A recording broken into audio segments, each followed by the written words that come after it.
اب آخر میں آل انڈیا مسلم پرسنل بورڈ کے صدر باوقار فقیہ اثر حضرت مولانا خالد سیف اللہ رحمانی صاحب کو میں دعوت خطاب دیتا ہوں، اور اس کے بعد انشاءاللہ بیرسٹر علی جناب اسد الدین اویسی صاحب آپ سے مخاطب ہوں گے۔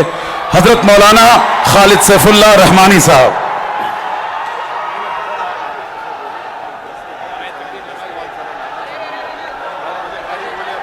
نعرہ تکبیر! آل انڈیا مسلم پرسنل بورڈ، امت کا اتحاد زندہ باد۔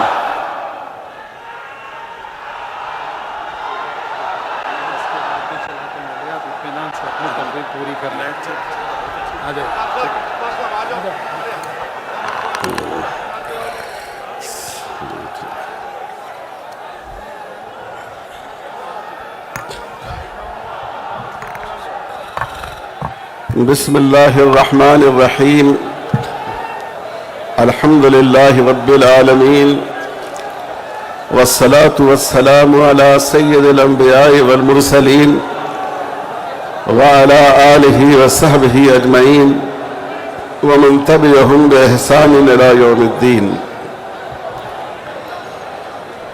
اس پروگرام کے میزبان خصوصی محترم المقام جناب بیرسٹر اسد الدین اویسی صاحب، حضرات علماء کرام، ہمارے مشائخ اور بڑی اہم باتیں آپ حضرات نے سن لی ہیں۔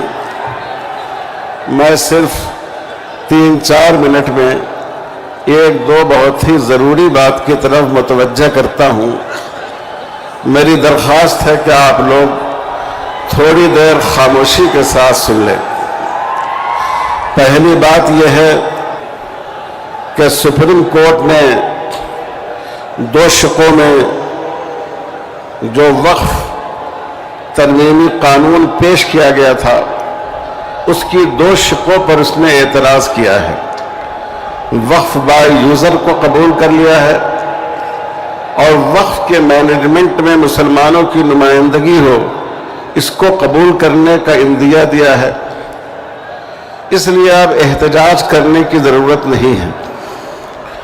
یاد رکھیے، یہ دھوکہ ہے، غلط فہمی۔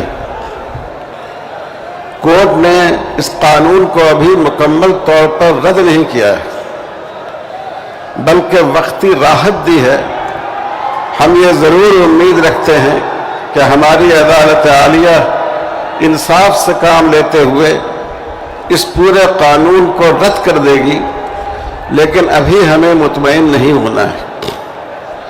آپ دیکھیے، اس قانون میں یہ بات بھی شامل ہے کہ جو لیمیٹیشن ایکٹ ہے، کسی زمین پر 12 سال یا اس سے زیادہ کسی کا قبضہ رہا ہو تو وہ زمین اسی قابض کی ملکیت سمجھی جائے گی۔ وقف کو اس سے مستثنی کیا گیا ہے، اور جو دوسری سرکاری دھارمک سنستھائیں ہیں، مذہبی املاک ہیں، ان کو بھی اس سے مستثنی کیا گیا ہے کہ اگر اس مدت سے طویل قبضہ ہو تب بھی وہ ناجائز ہی قبضہ سمجھا جائے گا۔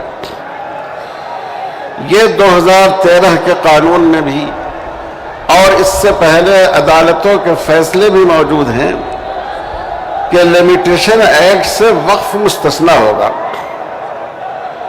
اس قانون میں اس استثناء کو ختم کر دیا گیا ہے۔ اس کا مطلب یہ ہے کہ اوقاف پر جو طویل مدت سے ناجائز قبضے ہیں، 50 سال سے 25 سال سے، جو قابضین ہیں ان کو اس کا مالک سمجھ لیا جائے گا۔ آپ سوچئے کہ یہ کتنا خطرناک قانون ہے۔ ملک بھر میں کتنی ہی اوقاف پر ناجائز قبضے ہیں، طویل مدت سے قبضے ہیں، اور بہت سی جگہ وہ لوگ کہ جن کی حکومت بہت پذیرائی کرتی ہے، جو اس ملک کے بڑے سرمایہ دار اور بزنس مین ہیں، انہوں نے وقف کی زمین پر اپنے ہوٹل اور اپنی عمارتیں بنا رکھی ہیں۔ اگر اس میں تبدیلی نہیں کی جائے تو ان ساری چیزوں پر ان کا قبضہ مان لیا جائے گا۔ تو آپ اندازہ کیجئے کہ اس سے ہمارے اوقاف کو کتنا نقصان پہنچے گا۔ وقف کے اس قانون میں یہ بات بھی شامل کر دی گئی کہ جو چیزیں آثار قدیمہ کے تحت آئیں گی وہ وقف کی ملکیت باقی نہیں رہے گی۔ آپ سوچئے، ہماری مکہ مسجد ہے 300 سال پرانی، اگر گورنمنٹ اس کو آثار قدیمہ میں ڈکلیئر کر دے تو کل ہو کر حکومت یہ کہہ سکتی ہے کہ یہ وقف کی پراپرٹی نہیں ہے، ملکیت نہیں ہے، آپ اس میں نماز نہیں پڑھ سکتے، صرف آپ اس کو دیکھنے کے لیے ایک ٹورسٹ کے طور پر آ سکتے ہیں۔ تو غور کیجئے کہ یہ کتنا خطرناک قانون ہے۔ ابھی بھی اس قانون میں یہ بات باقی ہے کہ کوئی مسلمان جب تک 5 سال سے مسلمان نہ ہو، اس کو اسلام قبول کیے ہوئے 5 سال ہو گیا ہو اور وہ عملی طور پر اسلام کے احکام پر عمل کرتا ہو، اسی کو وقف کرنے کی اجازت ہوگی۔ ظاہر ہے یہ بہت بڑا ظلم ہے اور یہ لوگوں کو جو شخصی آزادی دی گئی ہے اس کے بھی خلاف ہے۔ اگر کوئی شخص آج مسلمان ہوتا ہے، اللہ نے اس کو بہت ساری دولت دے رکھی ہے اور وہ چاہتا ہے کہ اپنی آخرت کے لیے اپنی املاک کے کچھ حصے کو وقف کر دے، تو اس قانون کے تحت وہ وقف نہیں کر سکتا۔ ہمارے اس دوش میں ہندوؤں اور مسلمانوں کے درمیان ہمیشہ قومی یکجہتی رہی ہے، بھائی چارے کا تعلق رہا ہے۔ بہت سے مسلمانوں نے ہندو سنستھاؤں کے لیے اپنی زمینیں دان کی ہیں۔ نظام حیدرآباد نے جتنی مدد کی، انہوں نے مسلمان رعایا کے لیے بہت سی چیزیں وقف کی ہیں، زمینیں وقف کی ہیں، مسجدیں بنوائی ہیں، مسافر خانے بنوائے ہیں۔ اس قانون کے تحت ہمارے ہندو بھائیوں اور دوستوں نے جو وقف کیا ہو وہ سب وقف کے دائرے سے باہر نکل جائے گا۔ یہ میں نے چھوٹی چھوٹی مثالیں دی ہیں، اس لیے ہرگز غلط فہمی کا شکار نہیں ہوئی ہے۔ ابھی اس قانون میں کوئی بدلاؤ نہیں آیا ہے اور یہ ایسی چھوٹے چھوٹے بدلاؤ سے ہمارا مسئلہ حل ہونے والا نہیں ہے۔ اس لیے عزم کیجئے، ارادہ کیجئے کہ جب تک یہ پورا قانون مسترد نہیں ہو جائے ہم اپنا یہ احتجاج جاری رکھیں گے انشاءاللہ۔ احتجاج جاری رکھیں گے آپ لوگ انشاءاللہ، انشاءاللہ۔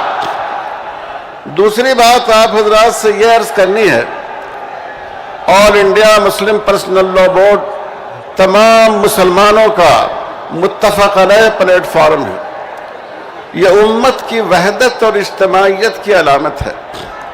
آپ اس ڈائس پر دیکھیے، اس میں سنی بھی ہیں، اس میں شیعہ بھی ہیں، اس میں حنفی بھی ہیں اور اہل حدیث بھی ہیں، اس میں تبلیغی جماعت کے احباب بھی ہیں، جماعت اسلامی کے احباب بھی ہیں، اس میں ہمارے مشائخ اور مختلف درگاہوں کے قابل احترام سجادے بھی ہیں، علماء اور مفتیان بھی ہیں۔ یہ آل انڈیا مسلم پرسنل لا بورڈ کی دین ہے۔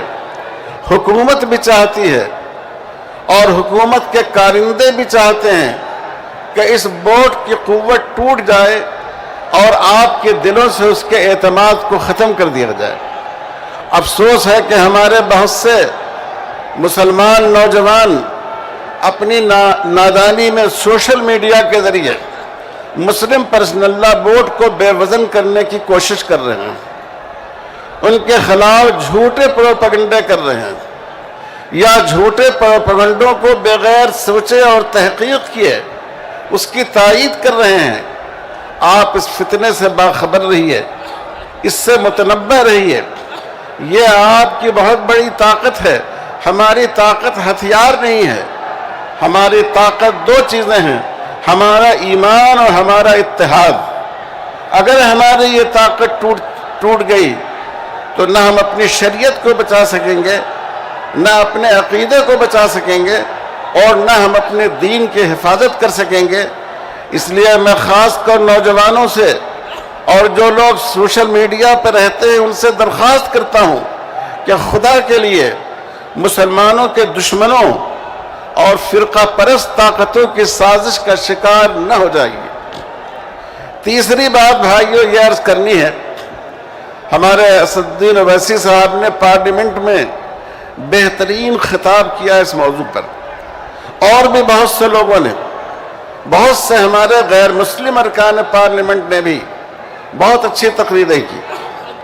یہ تقریریں یوٹیوب پر نشر ہوئیں، مجھے بعض لوگوں نے دکھایا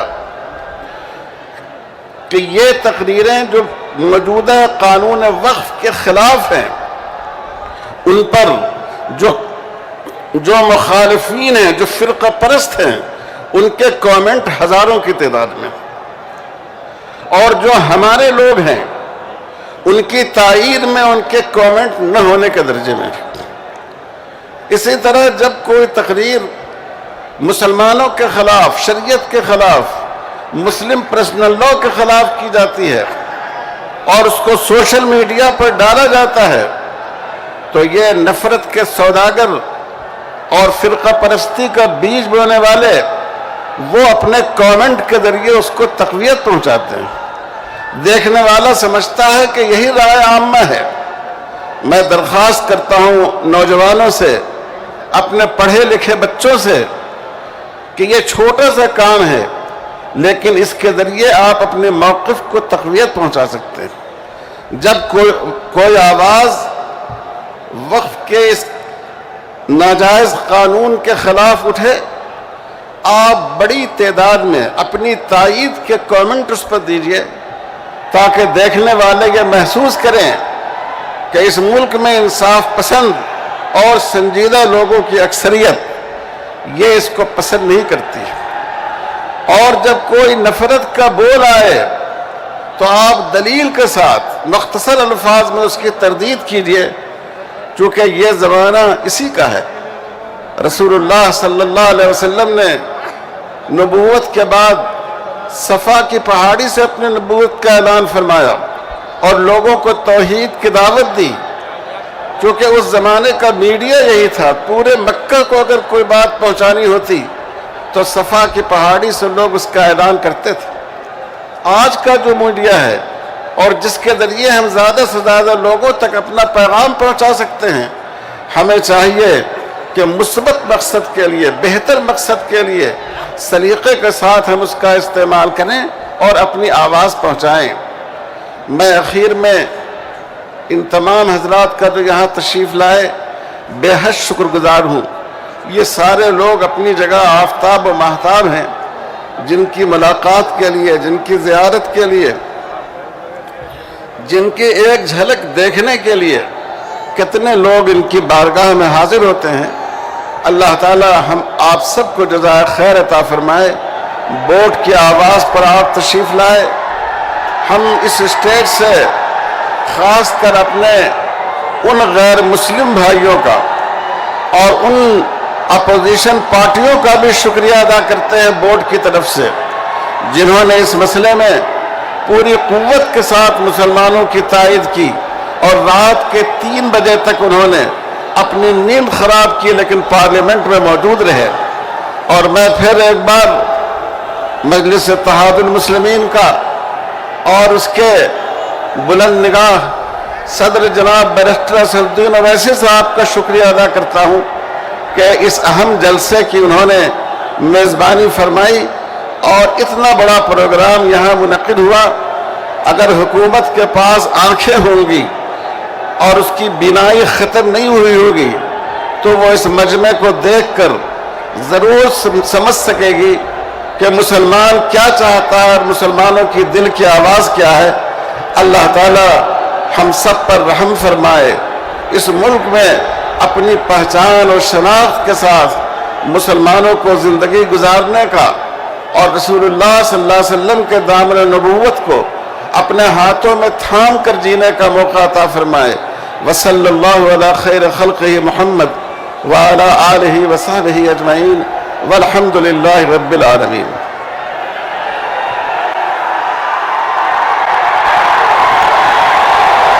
میرے دوستوں اور بزرگوں، دل تھام کر بیٹھیے۔ اب آپ کی دھڑکنوں میں جو قائد رہتا ہے وہ آپ سے مخاطب ہوا چاہتا ہے۔ میں ایک شعر اور اس کے بعد ایک شعر کو آپ کے سامنے لانے والا ہوں۔ شاعر نے کہا تھا کہ جلال آتش و برق و سحاب پیدا کر، جلال آتش و برق و سحاب پیدا کر، اجل بھی کانپ اٹھے وہ شباب پیدا کر، تو انقلاب کی آمد کا انتظار نہ کر، جو ہو سکے تو ابھی انقلاب پیدا کر۔ وہ انقلاب آپ کے سامنے ہے، میں اس پورے مجمع کو پیش کرتا ہوں جناب اسد۔ اعوذ باللہ من الشیطان الرجیم، بسم اللہ الرحمن الرحیم، السلام علیکم ورحمۃ اللہ وبرکاتہ۔ شہ نشین پر تشریف فرما all India Muslim personal law board کے صدر حضرت مولانا خالد سیف اللہ رحمانی صاحب، جمعیت العلماء کے مفتی زبیر صاحب، جماعت اسلامی ہند کے تلنگانہ کے میری عزتدار ماں اور بہنوں، اور محترمہ جلیسہ یاسین سلطانہ صاحبہ جو all India Muslim personal law board کے شعبہ خواتین کے کنوینر ہیں، میرے عزیز دوستوں اور بزرگوں، میں آپ سے ایک بات عرض کرنا چاہتا ہوں کہ ہم پہلے 2 نعرے لگائیں گے، آپ اور ہم مل کر 2 نعرے لگائیں گے، مگر جو میں پہلا نعرہ لگاؤں گا اس میں اس دارالسلام کے گراؤنڈ سے کوئی اس کا جواب نہیں دے گا۔ سنیے، جو پہلا نعرہ ہم لگائیں گے،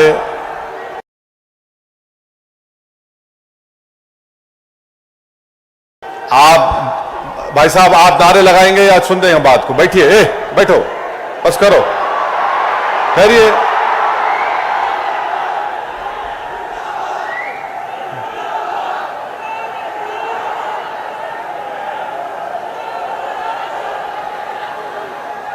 اس گراؤنڈ میں جتنا مجمع ہے الحمدللہ اس سے زیادہ باہر ہے، تو یہ ضروری ہے کہ ہم ان کی آواز بھی سنیں۔ تو میں باہر جو مجمع کھڑا ہوا ہے ان سے اپیل کروں گا کہ آپ ہمارے ساتھ نعرہ لگائیے، گراؤنڈ میں کوئی نعرہ نہیں لگائے گا۔ نعرہ تکبیر، نعرہ تکبیر،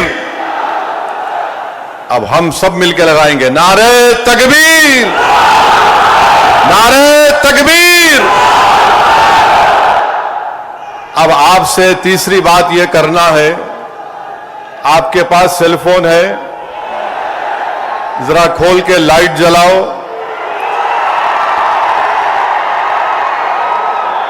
تاکہ ہمارے بی جے پی والوں کی دماغ کی بتی جلے۔ لائٹ کھولو تاکہ ہم اس وقت قانون کے خلاف پورے ملک کو پیغام دے سکیں۔ ہمارے خواتین بھی فون کی لائٹ کھول سکتے آپ۔ ذرا میڈیا والے دکھاؤ۔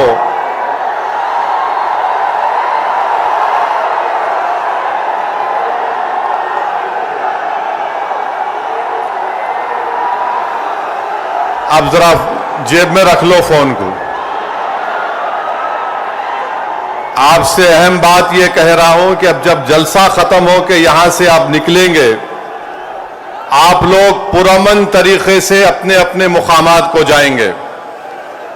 آپ جھنڈے لہراتے ہوئے نہیں جائیں گے، صبر و تحمل کا مظاہرہ کرتے ہوئے سرزمین حیدرآباد کے امن کو اور مضبوط کرتے ہوئے آپ یہاں سے جائیں گے نا آرام سے انشاءاللہ۔ اور گھر کو جا کے بیٹھنا نہیں، عشاء کی نماز گول نہیں کرنا، عشاء پڑھنا ہے میرے کو بھی اور آپ کو بھی، تو عشاء بھی پڑھیں گے نا آپ۔ اب مسئلہ یہ ہے کہ کسی شاعر نے اچھا کہا تھا، جب ضمیر اور ظرف کا سودا ہو دوستو،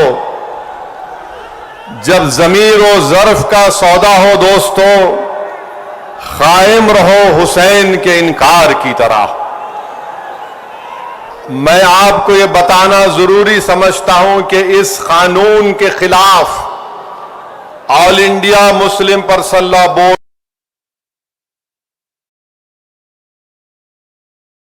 بچانے کے لیے احتجاج نہیں کر رہے، ہم احتجاج اس لیے کر رہے ہیں کہ جو سیاسی طاقتیں آج اس ملک پر حکمران ہیں وہ ہم کو مٹانا چاہتے ہیں، اور ہم ان کو یہ بتانا چاہ رہے ہیں کہ ہم اپنے آپ کو مٹنے نہیں دیں گے۔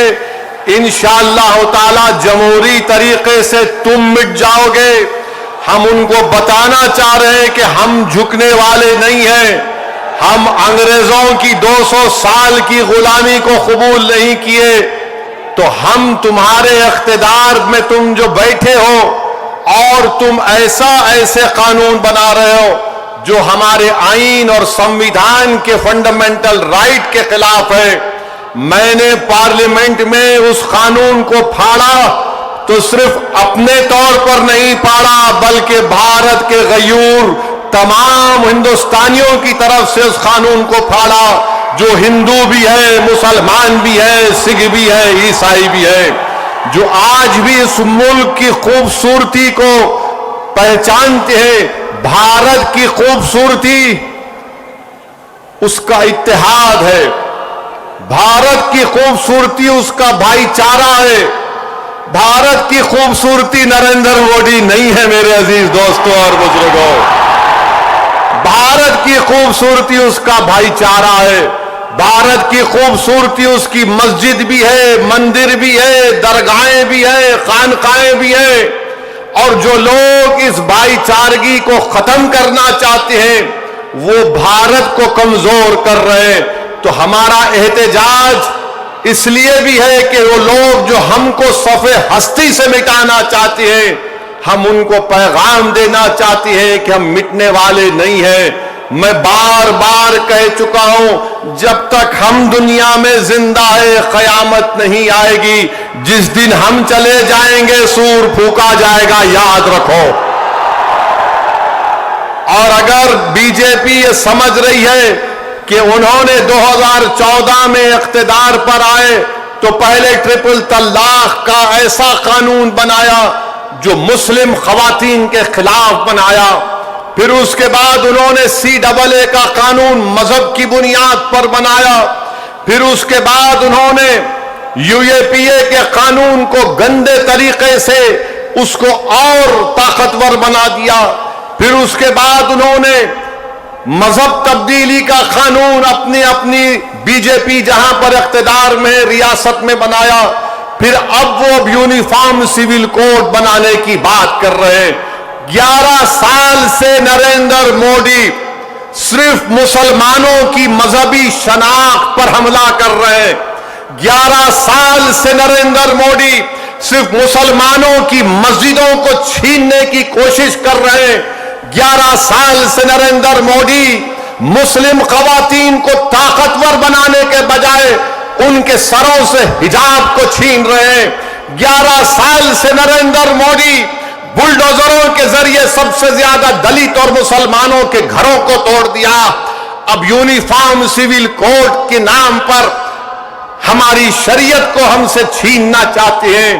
وہ شریعت جو شریعت اپلیکیشن ایکٹ 1937 ہے، جب سمویدھان بن رہا تھا تو بابا صاحب امبیڈکر نے کہا تھا کہ شریعت اپلیکیشن ایکٹ برقرار رہے گا، مگر آج نریندر مودی یہ سمجھتے ہیں کہ میں بابا صاحب امبیڈکر سے بڑا دور اندیش ہوں۔ مسٹر مودی، آپ امبیڈکر کے پیر کی دھول بھی نہیں ہے، اس بات کو یاد رکھ لو آپ میرے عزیز دوستوں اور بزرگوں۔ اور دوسری بات یہ، میں آپ سے کہہ رہا ہوں کہ اپنے صفوں میں اتحاد کو مضبوط رکھیے۔ یہ لڑائی جو آپ اور ہم مل کر اپنے دیگر سیکولر ہندو بھائیوں کے ساتھ، سکھ بھائیوں کے ساتھ لڑ رہے ہیں، یاد رکھو بی جے پی سنگھ پریوار ہمارے صفوں سے بعض میر جعفر، میر صادق کو کھڑا کرے گی، ان سے احتیاط کرو۔ مگر آج معلوم ہوا کہ جعفر پاشا میں کشف و کرامات بھی ہے۔ مجھے ابھی کسی نے واٹس ایپ پر بھی جایا کہ جو اس وفقی قانون کی تائید میں آ رہے ہیں، جو بڑی بڑی باتیں کرتے ہیں، خواجہ اجمیری کے آستانے سے ان کا تعلق ہے. جعفر پاشا کی تقریر کو لائیو بیٹھ کر دیکھ رہے تھے تو معلوم ہوا ان کو بھی بڑا ڈر ہو گیا ہے کہ اب حیدرآباد سے احتجاج بلند ہوگا. ارے جو تم خواجہ اجمیری کے آستانے کے ذمہ دار ہونا، میں پارلیمنٹ میں انشاءاللہ تعالی خواجہ ایکٹ کے ترمیم کا ایک بل لاؤں گا اور پرائیویٹ ممبرز بل لا کر کہوں گا کہ تم نہیں بنو گے، اس میں پسماندہ کو کسی کو بنانا پڑے گا.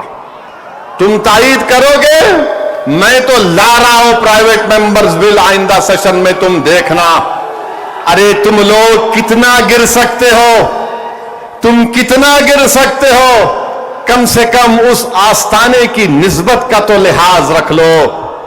تم اس آستانے کی نسبت کا تو لحاظ رکھ لو اور اس بات کو بھی یاد رکھ لو کہ جب تم اور ہم اس دنیا سے جائیں گے تو آر ایس ایس والے اگر تم کو کھندے پر لے کر گئے قبرستان میں تو پھر اندر جانے کے بعد جب فرشتے پوچھیں گے کون ہے تیرا رب تو تم کیا مودی بولو گے یا اللہ بولو گے؟ دیکھ لو اس بات کو. ہم تو اللہ ہی بولنے والے ہیں اور بولتے رہیں گے. اللہ ہی ہماری مدد کرے گا اور اللہ ہی ان کو شکست دے گا انشاءاللہ تعالی. ہم توحید پرست ہیں اور ہم کو فخر ہے اس بات کا کہ رب کائنات جس چیز کا مالک اللہ ہے، مودی کہہ رہے ہیں کہ اس کا مالک اللہ نہیں. 5 سال سے بچوں کی بیل نہیں رہے، ان کی ماں باپ مر رہے ہیں، مر گئے ہیں. ہم نے یہ کہا کہ مذہبی جنگ شروع ہو جائے گی. CAA کا قانون ہے، ہیئرنگ نہیں ہوتی. کیا ہم نے کہا کہ مذہبی جنگ شروع ہو جائے گی؟ UAPA میں ڈال کر ہم کو سڑایا جاتا ہے کہ ہم نے جملہ کہا کہ مذہبی جنگ شروع ہو جائے گی. نریندر مودی جی، آپ کی پارٹی کے لوگ کہہ رہے ہیں کہ ریلیجیس وار شروع ہو جائیں گی، مذہبی جنگ شروع ہو جائے گی. کس کو ڈرا رہے ہیں یہ لوگ؟ عدلیہ کو ڈرا رہے ہیں آپ؟ اقتدار میں رہ کر عدلیہ کو ڈرائیں گے آپ؟ آپ کے حق میں فیصلہ آیا تو آپ کے منہ میں لڈو پھوٹتے ہیں اور آپ ریلیجیس وار شروع ہو جائیں گی. یہی فرق ہے. ہم بھارت کے ان محبان بھارت میں جس میں ہندو مسلمان بھی ہے، ہم جب ہماری مرضی کے خلاف بھی فیصلہ آتا ہے ہم اس کو قبول کرتے ہیں. اس لیے قبول کرتے ہیں کہ ہم کانسٹیٹیوشنل موریلٹی کو ماننے والے ہیں اور یہ سنگھ پریوار کے لوگ اینٹی کانسٹیٹیوشن کے لوگ ہیں. یہ سمویدھان کو تو مانتے مگر اس کو سبسکرائب نہیں کرتے ہیں.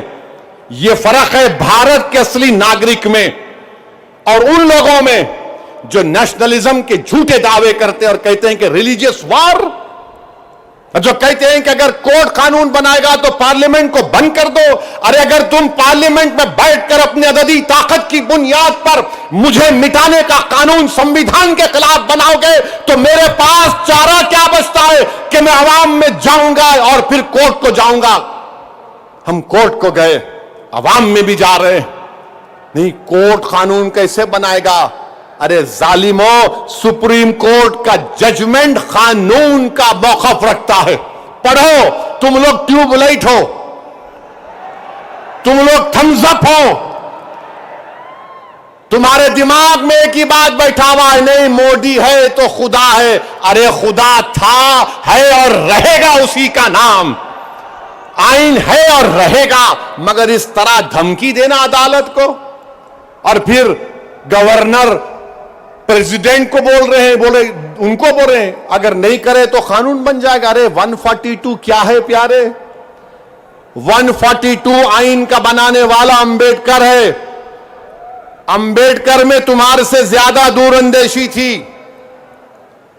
آپ یہ بول رہے ہیں کیسا بنائے، وہ کیسا بنائے، ہم ایسا کر دیں گے. مگر میرے عزیز دوستوں اور بزرگوں، بی جے پی آئین پر ایک فراڈ کر رہی ہے اور ڈرا رہی ہے. ریلیجیس وار کی دھمکی بی جے پی دے رہی ہے. مسٹر موڈی کون ریڈیکلائز ہو چکا ہے بتاؤ؟ آپ ستا میں آپ ہے، آپ کے لوگ ریڈیکلائز ہو چکے ہیں. اتنا ریڈیکلائز ہو چکے ہیں کہ کورٹ کو دھمکی دے رہے ہیں ریلیجیس وار ہو جائیں گی. موڈی جی اگر یہ دھمکی دینے والوں کو آپ نہیں روکیں گے دیش کمزور ہوگا اور دیش کبھی بھی معاف نہیں کرے گا. آج ستا اقتدار آپ کے پاس ہے، کل نہیں رہے گا انشاءاللہ تعالی. کل نہیں رہے گا انشاءاللہ تعالی. اب بھارت کا ہندو بھی جان چکا ہے کہ وقف کا قانون بنائے تو کیا میرے کو نوکری ملتی. ہندو جان چکا ہے کہ مسلمانوں کی نفرت کو دکھا کر، مسلمانوں کو ڈرا کر ووٹ بٹورتی آئی بی جے پی. دکھانے کے لیے کچھ نہیں ہے. 4.5-5% نوجوانوں میں بے روزگاری ہے. ان کے بے روزگاری کو دور کرنے کا کوئی پروگرام نہیں، مگر صرف مسلمانوں کو نفرت کا نشان بنا دو. تو میں ہمارے ہندو بھائیوں سے بھی اپیل کر رہا ہوں، جو آپ کے انڈومنٹ بورڈ کے لیے اچھا ہے وہ ہمارے لیے بھی اچھا ہونا چاہیے. جو سکھ گردوارہ پربندھک کمیٹی کے لیے اچھا ہے وہ ہمارے لیے بھی اچھا ہونا چاہیے. ہمارا مطالبہ صرف یہی ہے کہ ہم اپنی وقف کی جائیدادوں کی حفاظت کر سکیں. اور یہ لوگ بولتے نہیں وہ انہوں ایسا کر رہے، آج کل مجھ پر بھی انگلی اٹھا رہے. میرے بھائی میری عمر دریافتی کی نہیں ہے اب، اور تم یاد رکھو تم جو کچھ بول رہے نا، میں سیاست دان بھی ہوں اور آدھا وکیل بھی ہوں. تو تمہارا ویڈیو ہے میرے پاس، تم کو حیدرآباد آنا پڑے گا پیارے. تم کو شاپنگ کرائیں گے. You want to see shopping, we'll show you shopping. جو بولے جا رہے اگر ہم اپنی زبان سے بولنا شروع کریں نا تو تمہارا لطفہ کہاں سے آئے بول سکتا ہوں میں. یاد رکھو، معاف کرنا علماء کرام کی موجودگی میں بول رہا ہوں. وقف کی قانون کی مخالفت کس بنیاد پر کی جا رہی ہے آپ دیکھو. یہ ہو جائے گا وہ ہو جائے گا، کچھ نہیں ہوگا، صرف جائیدادوں کو لوٹنے کے لیے کیا جا رہا ہے. تو انشاءاللہ تعالی جو پرسنل لا بورڈ کا احتجاج پورے تلنگانہ میں ہوگا، ملک میں ہوگا، اب تالکٹورا اسٹیڈیم میں بھی 22 کو ہوگا، میں ہمارے تمام سے اپیل کر رہا ہوں اس کو کامیاب کریے. آپ سے بھی اپیل کر رہا ہوں کہ ہم کو ایک لمبی لڑائی لڑنا ہے جمہوریت میں. قانونی لڑائی لڑ رہے ہمارے وکیل، اللہ ہمارے وکلا کو سلامت رکھے، اللہ ان کو اور ہمت دے، اور اللہ ہم کو ہمت دے، اللہ ہمارے ایمان کو سلامت رکھے. یاد رکھو مسلمانوں، بغیر ایمان کے ہم ایک زندہ لاش کی طرح ہیں، بغیر مسجدوں کے ہم کچھ نہیں ہیں، بغیر جائیدادوں کے جس کا مالک اللہ اگر کوئی اور قبضہ کر لے گا تو ہم کیا جواب دیں گے رب کائنات کے سامنے. تھوڑی تکلیف اٹھانا پڑے گا. آج مغرب کی نماز پڑھتے وقت اس چادر کے نیچے کنکر ہمارے گھٹنوں کو چبا رہے تھے، اور ہم یہ امید کر رہے تھے کہ امام صاحب جلدی نماز ختم کر لیں گے. آدھے منٹ کے لیے سوچو کہ 50,000 فلسطینی شہید ہو گئے میرے بھائی، 11 لاکھ بے گھر ہو گئے، 15,000 بچے مارے گئے، 18-17 کے قریب خواتین شہید ہو گئی ہیں. مگر ان کا جذبہ دیکھو، وہ کہہ رہے ہیں کہ ہم مرنے کو تیار ہیں مگر اپنے ایمان کا سودا کرنے کے لیے تیار نہیں. تو بھارت کے لوگوں تم کو مظلوموں سے آواز آ رہی ہے کہ حق کی کامیابی کے لیے، باطل کو شکست دینے کے لیے ہم 75 سال سے اپنی نسلوں کو قربان کر دیے. تم نے اور ہم نے نظارے دیکھے کہ ایک ماں کہہ رہی ہے اپنے بیٹے کے کفن کے سامنے، کہہ رہی ہے کہ اے رسول اللہ صلی اللہ علیہ وسلم، میں اپنے بیٹے کو آپ کے پاس روانہ کر رہی ہوں. ہم ایک باپ کو سن رہے ہیں بولتے ہوئے اپنے بیٹے کی لاش کے سامنے کہ یا رسول اللہ صلی اللہ علیہ وسلم جو دنیا خاموش بیٹھی ہوئی ہے آپ ان کی شفا نہیں کریں گے حشر کے میدان میں۔ میرے عزیز دوستوں اور بزرگوں، ہم کو صرف پرامن احتجاج کرنا ہے تاکہ ہم آنے والی نسلوں کو بتا سکیں کہ 2025 میں ایسے بھی نوجوان اور بزرگ اور خواتین تھے جنہوں نے وقت کے فرعون کے سامنے جھکنے کی تو بات تو چھوڑو، انہوں نے اس کی تکالیف پر اف بھی نہیں کہا۔ ہم جمہوری طریقے سے لڑیں گے، ہمارے کسان بھائیوں نے ہم کو راستہ بتایا، قانون کو واپس لینا پڑے گا، جیسا کہ مسلم پرسنل لا بورڈ کا نعرہ ہے، دیش بچاؤ، سنویدھان بچاؤ، وقت بچاؤ۔ تو نعرہ لگاؤ، سنویدھان بچاؤ، وقت بچاؤ، سنویدھان بچاؤ، وقت بچاؤ۔ آپ ساتھ ہیں نا ہمارے انشاءاللہ تعالی؟ یاد رکھو تم ساتھ بھی نہیں ہے تو ہم حسین کا پرچم لے کر کربلا میں اتر جائیں گے، کیونکہ اگر تم ساتھ ہوگے تو یزید کو معلوم ہو جائے گا کہ یہ حسین کے غلام ہیں، یہ طاقت کو دیکھ کر جھکنے والے نہیں ہیں۔ تو میرے عزیز دوستوں اور بزرگوں، پرامن طریقے سے اپنے اپنے گھر کو روانہ ہوئیے، جھنڈے مت لہرائیے، اب نعرے لگانے کا یہاں پہ وقت ختم ہو چکا ہے، پرامن طریقے سے اپنے گھروں کو جائیے۔ بڑی تعداد میں ہماری ماں اور بہنیں بھی آئی ہیں، میں ان کا شکریہ ادا کرتا ہوں۔ نعرہ تکبیر!